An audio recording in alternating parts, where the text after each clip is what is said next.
What's up, everyone? We are back at the bench, and today we are starting a series of videos on budget optics. Now, when I say budget, I mean as far as price-wise, it does not necessarily mean that they are not quality. They are just low cost, okay?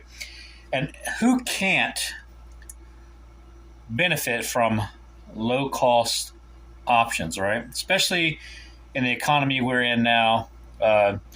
Eggs are out through the roof, gas is going through the roof, car insurance is through the roof, property taxes are through the roof, housing prices are through the roofs.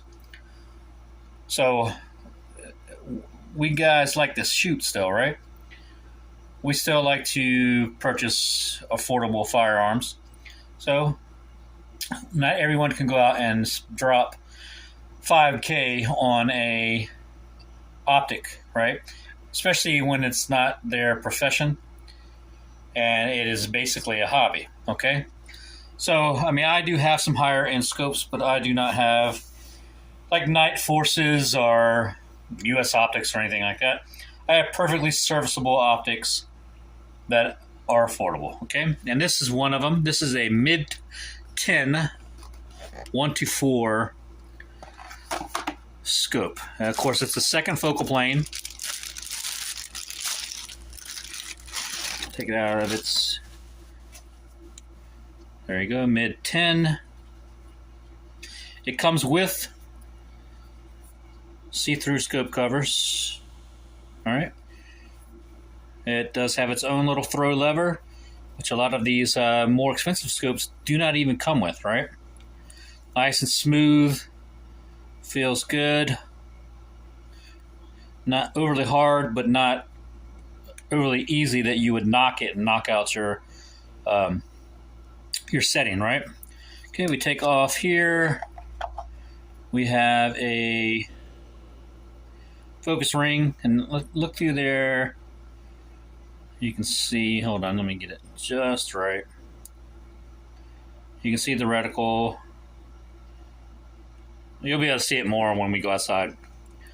But it is an illuminated reticle, and it's illuminated green and red.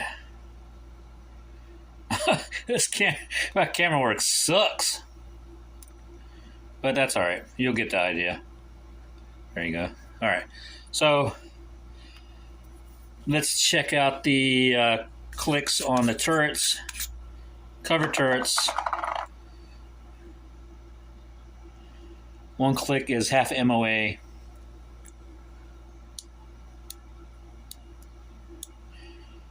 Very tactile and audible, so that is nice. Let's make sure the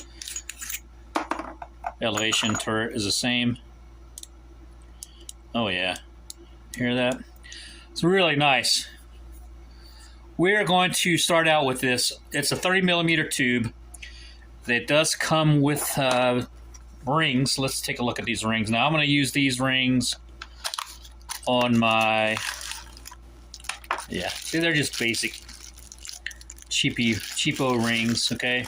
I'm going to use these rings on my 22. I'm going to put this on my 1022 build and shoot it. And then those are the rings it comes with.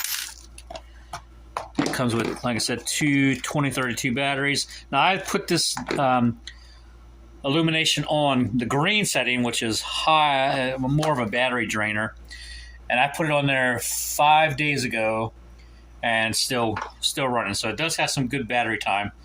Now I'm going to eventually put it on my AR R&D gun, and I'm going to use the Aero Precision cantilever SPR mount. So let me pause here, and I'm going to put up the specs on the scope on the screen right there.